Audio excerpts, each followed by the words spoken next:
నిమిషం అయితే అయ్యా ఆగండి కొంచెం. అందరికీ నమస్కారం. ఈరోజు జలదింక గ్రామంలో మీరు చూపించినటువంటి ఆదరణ, అభిమానం, ఉత్సాహం అందరినీ కూడా ఎంతో ఉత్సాహపరిచింది. ఏది ఏమైనా కూడా ఈరోజు యుద్ధం జరగబోతూ ఉంది. ఎవరికి? కేటుగాడైనటువంటి A2కి బ్రాండ్ నేమ్తో వచ్చినటువంటి ఈరోజు బ్రాండ్ నేమ్ విపిఆర్ గారికి.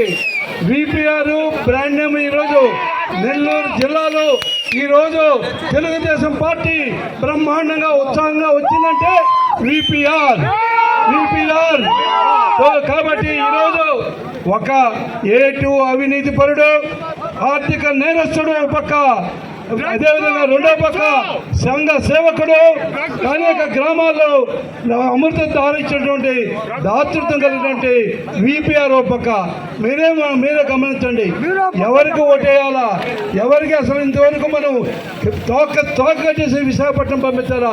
ఎక్కడి నుంచి వచ్చాడు ఈరోజు A2 గారు? ఎక్కడి నుంచి వచ్చాడు? మళ్ళీ మనం అక్కడికే పంపించాల్సినటువంటి అవసరం ఉంది. ఈరోజు ఆయన చెప్తున్నాడు, నాది నెల్లూరు అంటున్నాడు. అయ్యా, నీది నెల్లూరు కాదా? నెల్లూరు అయితే నీది ఏ ఊరు అని అడుగుతున్నా. నేను బ్రాహ్మణ కాకులకు గుర్తు చేశా, తమరది తాళిపూడని. అప్పటి వరకు నీది నెల్లూరు అని కూడా తెలియదు.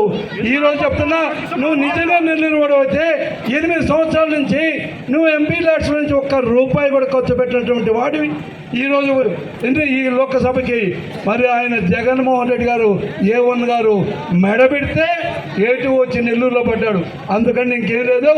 ఈ A2ను మళ్ళీ కూడా మనం మెడబెట్టినట్టు మళ్ళీ విశాఖపట్నం పంపించాల్సినటువంటి అవసరం ఎంతైనా ఉందని చెప్పి మీకు మనం చేస్తున్నాం. ఈరోజు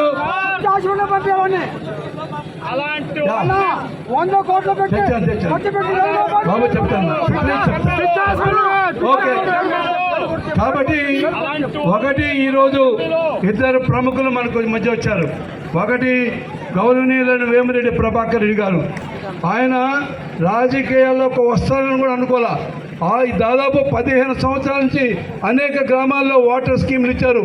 ఈ యొక్క ఉదయగిరి, కావలి నియోజకవర్గాల్లో 122 RO ప్లాంట్స్ ఇచ్చారు. ఎవరైనా ఇచ్చారా? రాజమోహన్ రెడ్డి 25 సంవత్సరాలు ఇక్కడ ఎంపీగా పనిచేశాడు. ఈ మన మండలానికి ఏమైనా చేశాడా అని అడిగితే 0, 0, ఏమి చేయలే. అటువంటి మేకపాటి వాళ్ళు మళ్ళీ వచ్చి ఈరోజు పోటీ చేయడానికి వచ్చారు. ఒక పక్క A2, రెండో పక్క 0. ఈ ఇద్దరు కూడా వచ్చారు.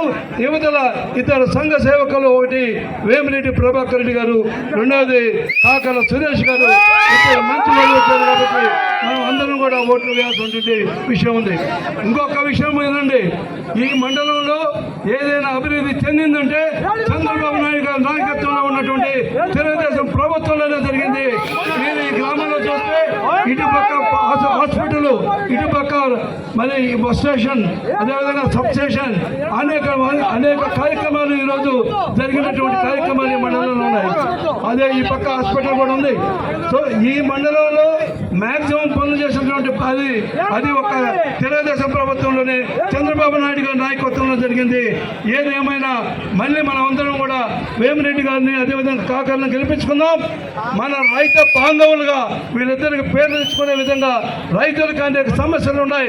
ఆ రైతు సమస్యలన్నీ కూడా ముఖ్యంగా ఏదైతే ఉందో కావలి కెనాలు పునరుద్ధరణ ఏదైతే ఉందో, ఈరోజు మనకున్నటువంటి కావలి కెనాల్ని నాన్ డెల్టా కింద చూపిస్తున్నటువంటి ఈ రైతులకు అన్యాయం జరుగుతుంది. అది నాన్ డెల్టా కాదు, డెల్టా అని చెప్పి ప్రూవ్ చేసి మనకు కూడా మరి అది అల్లూరు, నెల్లూరుకి ఏ విధంగా అయితే నీళ్లు వస్తున్నాయో మనకు కూడా అదే విధంగా నీళ్లు వచ్చే విధంగా మన నాయకులు ఇద్దరు కూడా వేమిరెడ్డి గారు, అదేవిధంగా కాకల సురేష్ గారు తప్పకుండా చేస్తారని చెప్పి తెలియజేస్తూ, ఇప్పటికా కాలాతీతమైంది కాబట్టి మళ్ళీ వస్తాను. కాబట్టి దయచేసి వీరిద్దరిని మీ సైకిల్ మీద వేసి మీరందరూ కూడా వారిద్దరిని అత్యధిక ఓట్ల మెజార్టీతో గెలిపించాల్సిందిగా ప్రార్థిస్తూ మీ దగ్గర సెలవు తీసుకుంటాను. జై తెలుగుదేశం, జై చంద్రబాబు నాయుడు.